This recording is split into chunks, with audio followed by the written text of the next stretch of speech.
조국혁신당 대표가 한동훈 특검법을 22대 국회가 열리면 1호 법안으로 처리하겠다. 그러면서 민주당의 협조를 요청했습니다.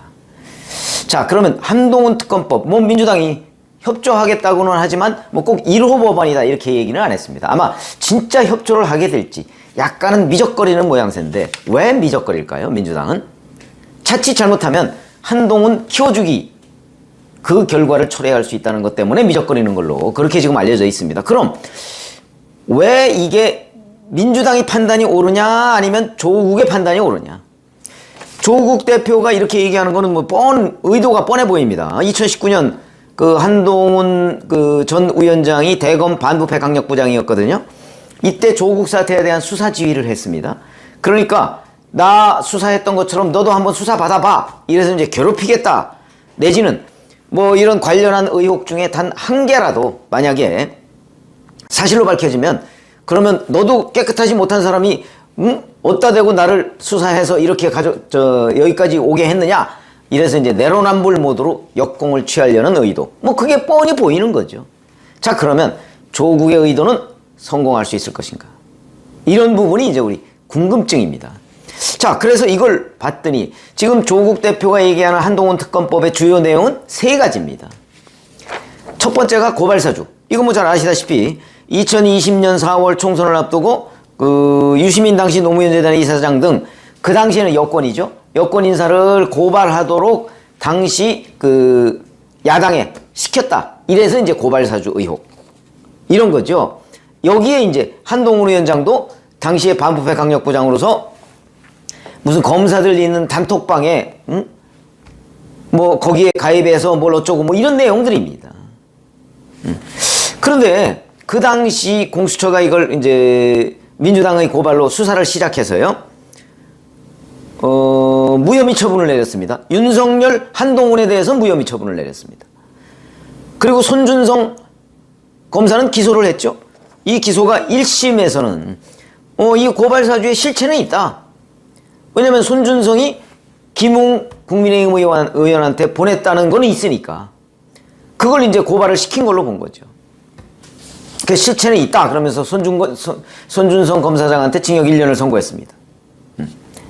자, 이렇게 됐는데 윤석열, 한동훈에 대해서는 무혐의 처분을 했거든요. 그런 내용을 가지고서 지금 특검을 하겠다 이렇게 나오고 있는 겁니다. 자, 또 하나는 이제 한동훈 전 위원장의 딸 논문 대필 의혹입니다. 이거는 뭐 무슨 약탈 학술지라고, 그러니까 이제 그 학술지의 그 격이 떨어지는 아마 그런 것들이 있는데 거기에 뭐 대략 그냥 이렇게 로비를 해서 뭐 논문이라고 내고 뭐 이런 게 있는 모양입니다. 아마 거기에서 논문을 냈는데 그 논문을 대필해 줬다는 사람이 나타났다. 뭐 케냐에 누구 뭐 이렇게 돼 있습니다. 그리고 이제 해외 뭐 웹사이트 그 사람이 그러니까 논문을 대필하다 보니까 해외 웹사이트에는 에세이를 뭐 표절했다. 뭐 이런 거거든요. 그다음에 뭐 봉사활동 시간을 부풀려서 봉사상을 수상했다. 그다음에 전문 개발자가 제작한 앱을 직접 제작한 것처럼 이것도 뭐 일종의 표절이죠. 근데 이 당시에 한동훈 전 위원장의 딸은 고등학생이었습니다. 자, 그러면 고등학생이 이런 표절 이 부분에 관해서 경찰이 수사를 했는데 역시 무혐의 결정을 내렸습니다. 물론 그 무혐의 결정은 실체를 밝힐 수가 없다는 무혐의 결정이었습니다. 무슨 얘기냐면 외국 학술지 또는 뭐 무슨 학술대회 이런 거 주최한 그 대회 뭐 이런 데에 이 자료를 좀 달라 얘기했더니 그 자료를 보내오지 않았다. 이게 무혐의 처분의 내용입니다. 뭐 그거는 의문을 충분히 가질 수 있죠.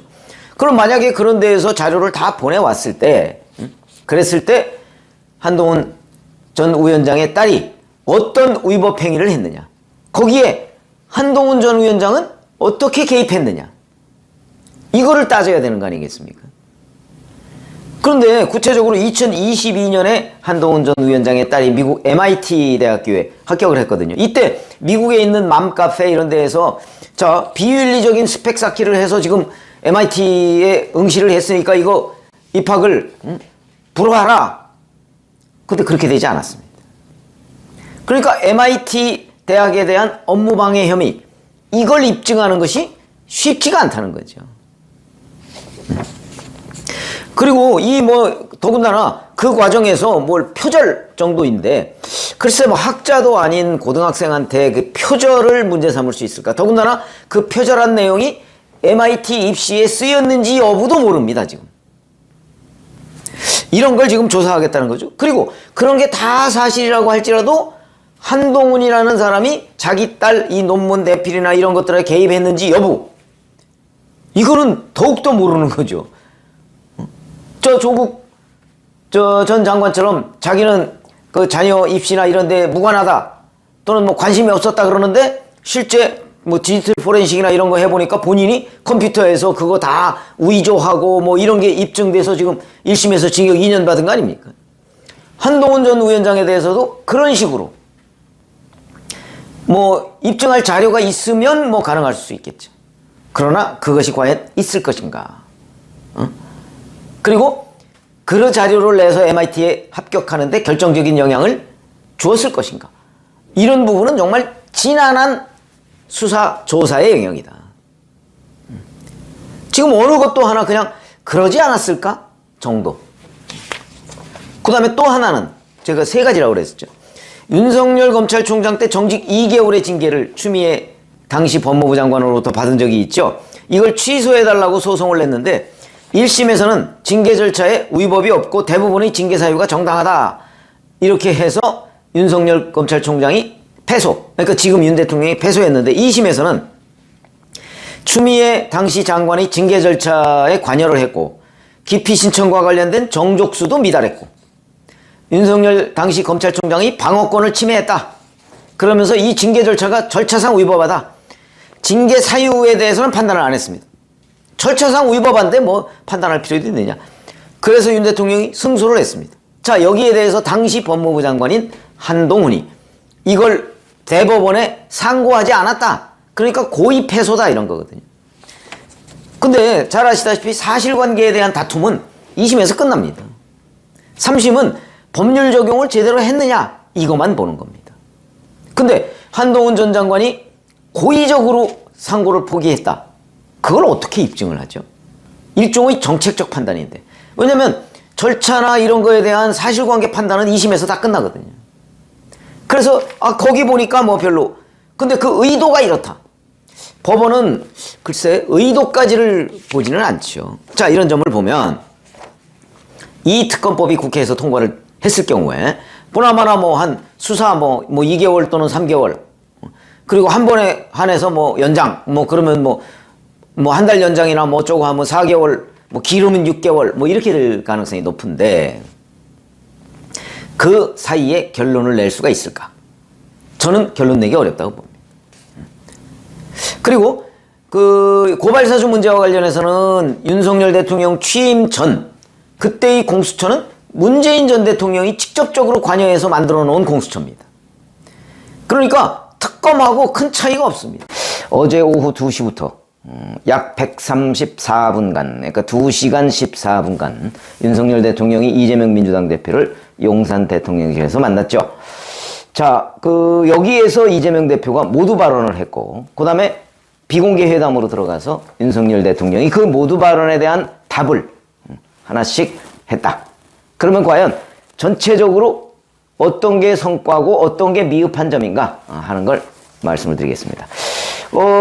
양쪽이 인사말을 꺼내고 난 뒤에 이재명 대표가 이 양복 안주머니에서 꺼낸 A4 용지 한 10장 분량, 200자 원고지로 따지면 28장, 글자 수로는 한 5,600자 정도 되는 그 정도의 요구사항을 쭉 나열했습니다. 이런 겁니다. 전국민 25만원 민생회복 지원금 제안에 대해서 검토해달라. 민생회복 지원금은 꼭 수용해 주시기를 부탁한다. 그 다음에 국정기조 전환에 대해서는 모범적인 민주국가로 평가받던 우리 대한민국에 대해서 스웨덴 연구기관이 독재화가 진행 중이다라는 연구 결과를 발표하기도 했다. 이게 국정기조 전환을 요구한 거죠. 159명의 국민이 영문도 모른 채 죽어갔던 이태원 참사나 또 최혜병 순직 사건의 진상을 밝혀 책임을 묻고 재발 방지 대책을 강구해달라. 여기 이제 이태원 참사 특별법, 최혜병 특검법 이런 거 통과를 요구한 거죠. 이것도 두 개의 요구사항으로 볼 수가 있고, 그 다음에 이태원 참사 특별법이나 특검법 등에 대한 거부권 행사에 대해서 유감 표명과 함께 향후 국회 결정을 존중하겠다는 약속을 해주면 참으로 좋겠다. 이것도 유감 표명과 국회 결정 존중, 그러니까 거부권 자제 뭐 이런 거 아닙니까? 두 개의 요구사항으로 될 수가 있고, 가족 등 주변 인사들의 여러 의혹도 정리하고 넘어가시면 좋겠다. 이것도 김건희 특검법 수용을 촉구한 거고, 어렵게 통과된 법안에 대해서 민주당 입장에서 과도한 거부권 행사, 입법권을 침해하는 시행령 통치, 인사청문회 무력화 같은 조치는 민주공화국의 양대 기둥이라고 할 삼권 분립, 법치주의를 위협하는 일이다. 이거는 무려 3가지의 요구사항이 여기에 포함되어 있습니다. 국정쇄신과 함께 R&D 예산 복원, 전세사기 특별법 등 민생과제도 요구했는데 여기에도 2개의 요구사항, 인구위기, 기후위기, 한반도와 국제정세 등의 의제, 이렇게 제시를 했고요. 의과대학 정원 문제와 관련해서는 정부의 전향적인 태도 변화, 의료진의 즉각적인 현장 복귀, 공공필수 지역 의료 강화라는 3대 원칙에 입각해서 대화와 조정을 통한 신속한 문제 해결이 꼭 필요하다. 이 부분은 이제 의료개혁 부분에 대한 윤석열 대통령의 의지를 존중하는 의미에서 어제 유일한 소득이라고 할 수 있는 부분이다. 근데 또 하나 눈에 띄는 게 있습니다. 행정권력으로 국회와 야당을 혹여라도 굴복시키려 하면 성공적인 국정은 쉽지가 않을 거예요. 자기 사법 리스크 얘기한 거 아닌가요? 검찰이 행정권력입니다. 그러니까 검찰이 나를 잡아놓으려고 하면 아마 쉽지 않을걸? 일종의 위협이다. 이것까지를 포함하면 가만히 세봤더니 16가지 정도의 요구사항이 있습니다. 자, 그러면 제가 쭉 이렇게 나열식의 이재명 대표 요구사항을 보고 첫 번째 느낀 점은 요구사항이 너무 많다. 그러니까 이건 무슨 얘기냐? 선택과 집중이 없다. 어제 그야말로 윤석열 정부 취임 후에 처음 열린 영수회담입니다. 여기서 첫 술에 배부를 수가 없다는 것 정도는 이재명 대표가 잘 알 텐데, 선택과 집중이 없이 쭉 처음부터 끝까지 나열.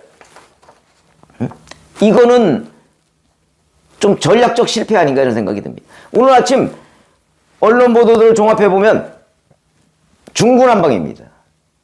선택과 집중이 없다. 이재명 대표가 얘기하고자 하는 정말 합의를 위해서 윤석열 대통령한테 요구했던 것이냐, 아니면 선전전이냐. 근데 선전전의 근거가 뚜렷합니다. 무슨 얘기냐면,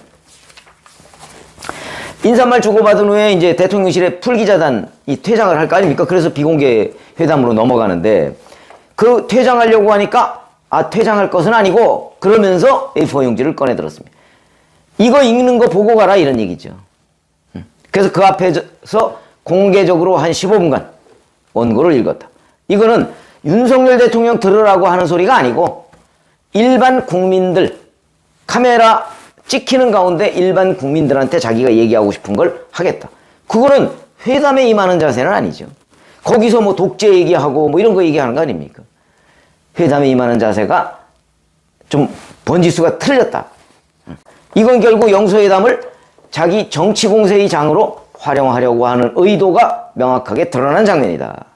처음부터 윤석열 대통령과 조그만 합의라도 일궈내겠다 하는 생각은 없었던 것이다 하는 증거가 되는 부분이고요. 독대는 없었다 이렇게 얘기합니다.